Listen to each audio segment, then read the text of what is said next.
Az, hogy itt se telekom, se internet, se tévénormális nem volt, és úgy kellett mindent kivarcolni mahol. Nincs víz, nincs csatorna, nem tudjuk, hogy lesz-e valaha is. Hátrány? Az Oceanen kívül semmi jó nincs, ami itt van a szomszédban, az egy Isten áldása. Nekem, meg gondolom a többi embernek is.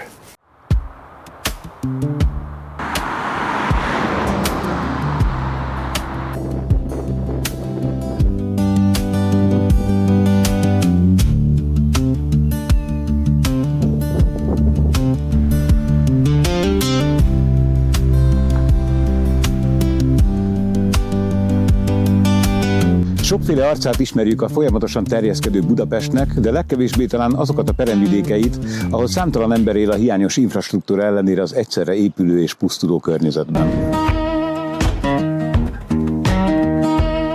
Ezt azt kell tudni, hogy ez a 17.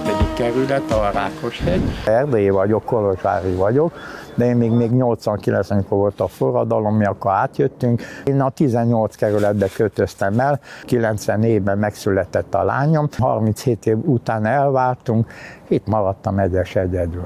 Zeusz, fejezd be! P van, P. A környéken nagyon jóban vagyok mindenkivel, segítőkész vagyok. Nagyon szeretnek, rendesek, becsületesek, minden, és lehet látni, hogy nem olyan gazdagok, hogy milyen házak van. Jó, hát van akiknek van, aki megengedtem, meg minden, és itt általában itt mindenki felépített magának, ahogy tudod, mindent, meg ez az.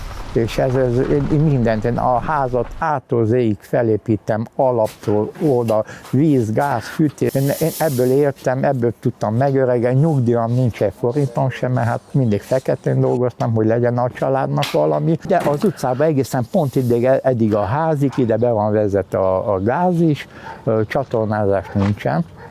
Villany, minden be van vezetve. Szóval úgy szempontból én imádok itt lakni.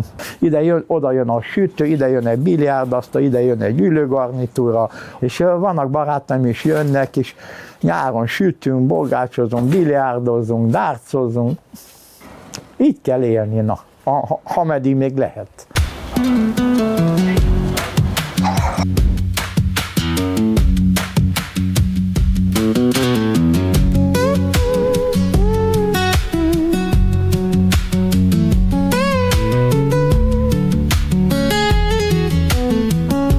Tessék nézni, én innen megyek a temetőben, ez szinte bizonyán.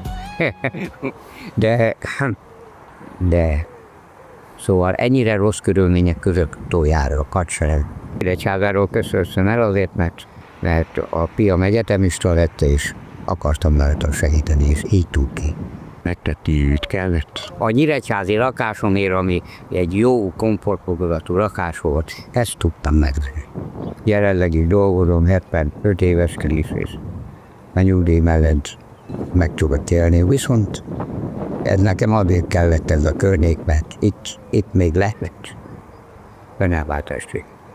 Olyan nagyon-nagyon zavarsz, hogy én azért hozzá vagyok sokva egy normális körműhöz. Villanyunk van, ez az összes. Saját kutam van, mert vizet nem hajlandók elhozni, mert itt alattunk van egy 1 méter átmérőjű nagy nyomóvezeték, ellátja 4 kerületet, és nem vajdatok be. A posta is normálisan jár, tehát minden hozzáférhető, de az, hogy itt se telekom, se internet, se tévénormális nem volt, és úgy kellett mindent kivarcolni mahol. 2 évet küzdöttem azért, hogy legyen normális internet. A másik oldal van egy tó, csodaszép. Egy kicsikét megpiszkálnák, akkor vagy olyan jó kis ülőhelye lenne, hogy ez hihetetlen, de mindenütt illegális építkezések, személytól. Szóval lehet. Én ilyet rossz környezetben, szóval jöttem itt. Minden jót, viszlát!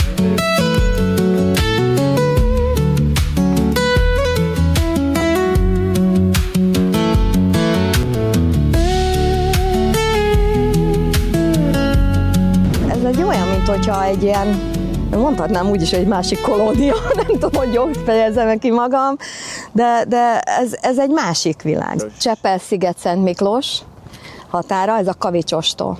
ez egy horgászó rendszer. Több szigettel, félszigettel, és ugye itt körbe a parton, hát durván 1500 tulajdonosról tudunk.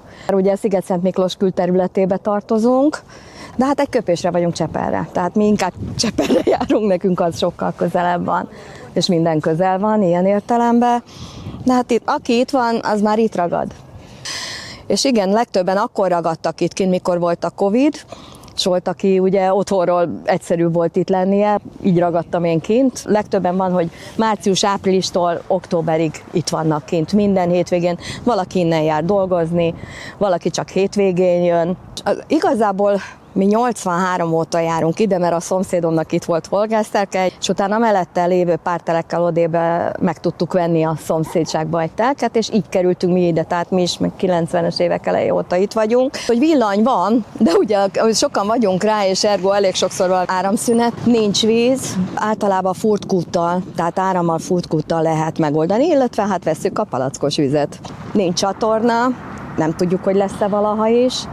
A szennyvizet egyértelműen csak ugye emésztőbe lehet. Tehát ezek a hátrányok megvannak. Mi igen, összetartunk, átjárunk egymáshoz, segítjük egymást, közel vagyunk egymáshoz.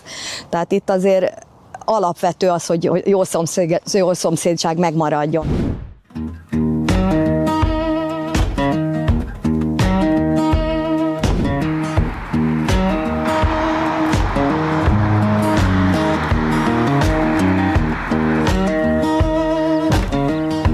Én 52 óta lakom, mint itt voltam gyerek, itt jártam iskolába, itt jártam a 8 általános, azóta nagyon-nagyon sok minden megváltozott. Itt volt egy éves út, középen ott, ahol a szerelőműhely van, ott volt egy gyerekes út. 94-ben, addig Pesten laktam, dolgoztam, volt munkám, családom, elváltam, rossz voltam, ittam, csavarodtam, azóta itt vagyok. Nekem akkor megfelelt, hogy túléljem, és innen jártam dolgozni, most mint boldog nyugdíjas 5 éve, 6 éve. Teljesen vidéki embernek tartom magamat. De én megpróbálok normálisan élni ebbe a körülmények között. Nekem Pestből elég volt, meg a régi dolgaimból. Ez kérem szépen tök ugyanez volt. Talán egy vagy két ház vagy új tetőt kapott, vagy sőt valamit leromboltak. Sőt, annak idején volt ilyen busz, olyan busz, most már az sincs, ami ide bejön a tanyára, vagy kivisz őket. És megmondom őszintén, minden megszűnt. Semmiféle oktatás nincsen különben, mert már megszűnt minden. Mióta innen az iskola elment, itt semmiféle nincsen. Én megmondom őszintén, hogy én itt nőttem föl, jóformán, innen jártam dolgozni mindenhova. Az előnye közel van, persze, az itt csendes, nyugodt, el van dugva. Itt szabad vagyok. Akkor jövök, akkor megyek, amikor én akarok. Jövök az udvarra, senki nem üzel rám, hogy hát mi van, mert hogy van. Hátrány? Az Oceanen kívül semmi jó nincs, ami itt van a szomszédban, az egy Isten áldása. Nekem, meg gondolom a többi embernek is. Én nem akarok innen elmenni.